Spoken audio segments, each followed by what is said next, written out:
Election commission میں وزیر اعلیٰ خیبر پختونخوا سہیل آفریدی کے خلاف الیکشن عملے کو دھمکانے اور ضابطۂ اخلاق کی خلاف ورزی کیس کی سماعت ہوئی۔ وزیر اعلیٰ سہیل آفریدی کے وکیل الیکشن کمیشن میں پیش نہیں ہوئے۔ عمر ایوب کی اہلیہ شہرناز عمر ایوب کے وکیل نے تحریری جواب جمع کروا دیا ہے۔ الیکشن کمیشن نے مرتضیٰ جاوید کے خلاف انتخابی ضابطۂ اخلاق کی خلاف ورزی کیس کا فیصلہ محفوظ کر لیا ہے۔ مزید جانتے ہیں ڈان نیوز کے نمائندے عرفان سدوزئی سے۔ جی عرفان۔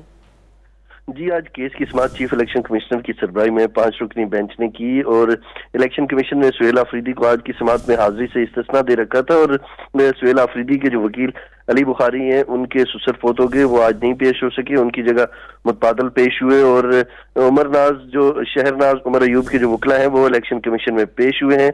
سہیل آفریدی کے جو وکیل ہیں انہوں نے یہ کہا کہ میں سہیل آفریدی کی جانب سے سماعت ملتوی کرنے کی درخواست کر رہا ہوں۔